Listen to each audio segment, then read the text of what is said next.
Hello guys, it's me Monika Ojha and you are watching my YouTube channel study with Monika Ojha. दोस्तों, इस video में मैं आपको बताने जा रही हूँ एक ऐसे देश के बारे में जिस देश के बारे में आपने अपनी बुक्स में शायद ही पढ़ा हो, क्योंकि उसके बारे में बहुत ही कम बताया गया है। दोस्तों, उस देश का नाम है great Britain.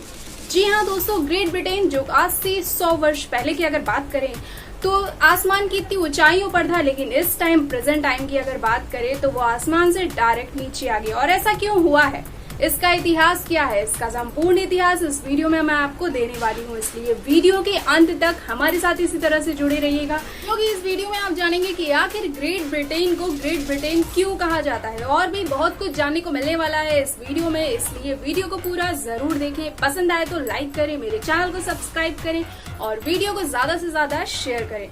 So let's go. दोस्तों, अगर आप नहीं जानते हैं तो मैं आपको बता दूं कि एक वो भी समय था जब ग्रेट ब्रिटेन का दबदबा आधी दुनिया में हुआ करता था और बाकी की आधी दुनिया में किसी भी देश में ग्रेट ब्रिटेन के खिलाफ बोलने की हिम्मत नहीं थी और ना ही कोई भी देश पैसे, पावर, सत्ता में ब्रिटेन के आगे टिक पाता था। लेकिन आज प्रेजेंट टाइम की अगर बात करें तो ब्रिटेन के पावर, पैसे और सत्ता सब कुछ खत्म हो चुका है। बोले तो ब्रिटेन बिल्कुल खत्म हो चुका है। यानी आज प्रेजेंट टाइम में कोई भी देश ग्रेट ब्रिटेन का गुलाम नहीं है। इसके पीछे की कहानी क्या है, इसकी सच्चाई क्या है, यही इस वीडियो में आपको जानने को मिलेगी। मैं मोनिका ओझा आपको इस वीडियो में यही बताने जा रही हूँ कि आखिर ग्रेट ब्रिटेन का सूरज क्यों डूब गया, वो इतनी बुलंदियों से इतना नीचे कैसे गिर गया। ब्रिटेन देश जो कभी आधी दुनिया को अपना गुलाम बनाकर रखता था, आज वो देश सैन्य शक्ति हो या फिर टेक्नोलॉजी हो या फिर इकोनॉमी हो, हर चीज में भारत से ही नहीं हर देश से बहुत बहुत पीछे है। जिस ब्रिटिश राज परिवार ने दुनिया में हुकूमत की, उसी राज परिवार के आज 380 मिलियन पाउंड के खर्चे को वहां पर बोझ माना जाता है, बिल्कुल रद्दी माना जाता है, क्योंकि ब्रिटेन के लोग आज आर्थिक मंदी से पूरी तरह से त्रस्त हो चुके हैं। जो ग्रेट ब्रिटेन कभी 3 करोड़ 55 लाख स्क्वायर किलोमीटर का हुआ करता था, आज वही ग्रेट ब्रिटेन 18,170 स्क्वायर किलोमीटर के दायरे में ही सिमट करके रह गया है। लेकिन ये सब कुछ हुआ कैसे, इतना बड़ा आखिर चेंजमेंट कैसे आया, आइए इसके बारे में आपको विस्तार से बताते हैं। बात करते हैं आज से 100 साल पहले की दुनिया की, जब देशों की समृद्धि उनकी नेचुरल रिसोर्सेज से हुआ करती थी। जैसे कि भारत में मसाले और रेशमी कपड़ों ने भारत को एक समृद्ध देश बनाया है, ठीक वैसे ही ग्रेट ब्रिटेन को भी नेचुरल रिसोर्सेज ने धनी बनाया था। जैसे गोल्ड, अफ्रीकी कोको, वेस्ट इंडीज की शुगर, भारत के मसाले, चाय, इन सभी को ब्रिटिशर्स बेच करके इन सभी चीज़ों को खूब पैसा कमाते थे। उस समय ब्रिटेन के सबसे ज़्यादा मैन पावर, विश्व सत्ता, यहाँ तक कि मालवाहक जहाज और ज़्यादा ज़मीनी विस्तार भी सिर्फ ब्रिटेन के पास ही था। बात करते हैं 18वीं और 19वीं शताब्दी की, जब ग्रेट ब्रिटेन ने यक्रिय शासन किया और एक वाक्य स्वर्ण अक्षरों से लिखा था। उसमें लिखा ये था कि द ग्रेट ब्रिटेन का सूरज कभी नहीं डूब सकता। लेकिन 20वीं शताब्दी की शुरुआत में ही हुआ कुछ ऐसा जिसने सब कुछ पलट कर रख दिया। हुआ ये कि औद्योगिक क्रांति होने लगी, इसीलिए कौड़ियों के भाव बिकने वाले लोहे की कीमत भी बहुत ज्यादा बढ़ गई। वाहनों को चलाने के लिए तेल की जरूरत थी, इसीलिए जिन खाड़ी के देशों को कभी कोई पूछता नहीं था, अब उनको अच्छा समय शुरू हो गया था। जमाना अब इलेक्ट्रिसिटी का आ गया था। तार बनाने के लिए कॉपर और रबर के भी दाम बढ़ने लगे थे। यहाँ तक कि खनिज तेल के दामों में भी बहुत ज़्यादा बढ़ोतरी होने लगी। जिन चीज़ों के बारे में कभी किसी ने सोचा नहीं था, अब उनकी कीमत जो है वो आसमान छू रही थी और ज़माना अब आधुनिक विज्ञान का शुरू हो गया था। अब सिर्फ वही देश दुनिया में समृद्ध और शक्तिशाली हो सकते थे जिनके पास नई टेक्नोलॉजी, पैसे, पावर, खनिज तेल और गैजेट्स या फिर क्रिएटिविटी होती थी। तो दूसरी तरफ गुलाम देशों पर निर्भर अंग्रेजों की वही पुरानी घिसी-पुटी गाड़ी चल रही थी। उन लोगों ने टेक्नोलॉजी पर जरा सा भी ध्यान नहीं दिया और ना ही अंग्रेजों ने वैज्ञानिकों को ध्यान देने दिया, ना ही उन वैज्ञानिकों की कदर की।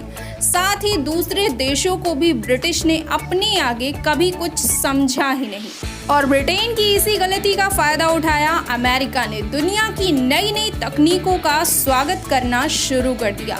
विश्व भर के युवा लोगों को काम दिया और क्रिएटिव लोगों को सम्मान देना शुरू कर दिया। आगे चल कर के अमेरिका का यही कदम आर्थिक समृद्धि के रूप में सामने आया। चलिए आपको आगे ये भी बता देते हैं कि आखिर ब्रिटिश शासन का भारतीय अर्थव्यवस्था पर क्या असर पड़ा था। बात करते हैं 1818 के चार्टर एक्ट की, जब ब्रिटिशर्स भारतीय नागरिक को व्यापार करने की छूट मिलने से भारतीय बाजार सस्ते और मशीनें निर्मित आयात से भर गया था। तो दूसरी तरफ भारतीय उत्पादों के लिए यूरोपीय देशों में प्रवेश करना भी बहुत कठिन हो गया था। इसी के बाद 1820 के पश्चात यूरोपीय बाजार जो थे वो भारतीय उत्पादों के लिए तो लगभग बंद ही कर दिए गए थे। दोस्तों आपको बता दें कि भारत में रेलवे के विकास से यूरोपीय उत्पादों को दूर दराज के क्षेत्रों में पहुंचाने में महत्वपूर्ण भूमिका निभाई थी। भारत में अनौद्योगिकीकरण और नकारात्मक प्रभाव के कारण अनेक शहरों का पतन होने लगा था।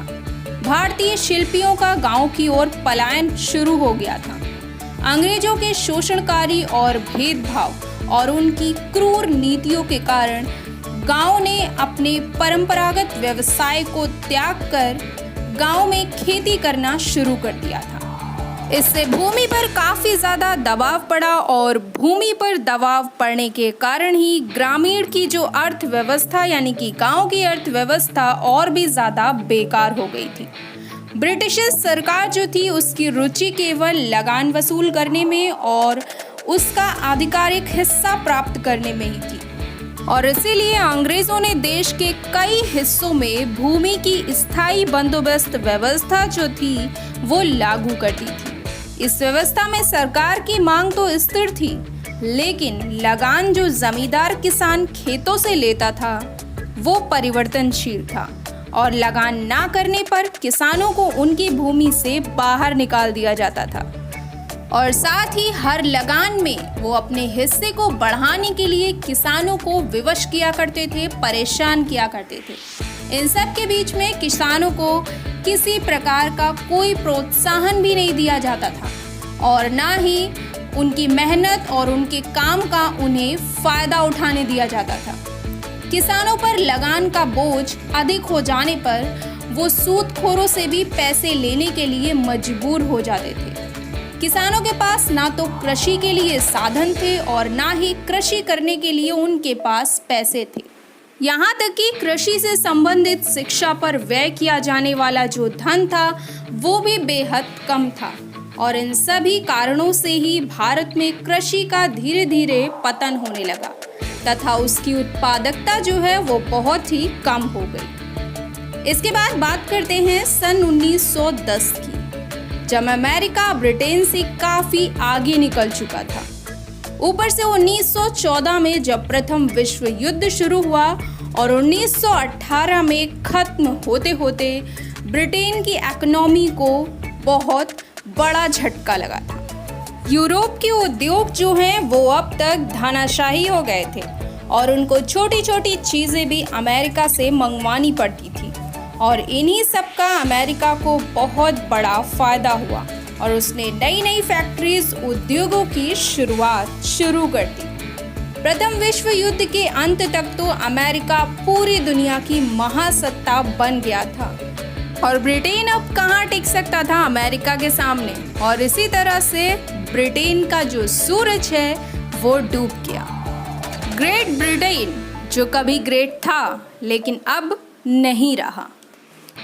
तो दोस्तों कैसी लगी आपको ये वीडियो जिसमें मैंने ग्रेट ब्रिटेन के बारे में पूरा विस्तार से उसके इतिहास के बारे में बताया है कि किस तरह से वो आसमान छू करके भी बिल्कुल नीचे आ गया। इसका इतिहास पूरा इस वीडियो में आपके सामने है और वीडियो कैसी लगी मुझे कमेंट सेक्शन में ज़रूर बताइएगा। सो गाइस मिलते हैं नेक्स्ट वीडियो में एक नई मज़ेदार फुल मस्ती नॉलेज के साथ। तब तक के लिए धन्यवाद।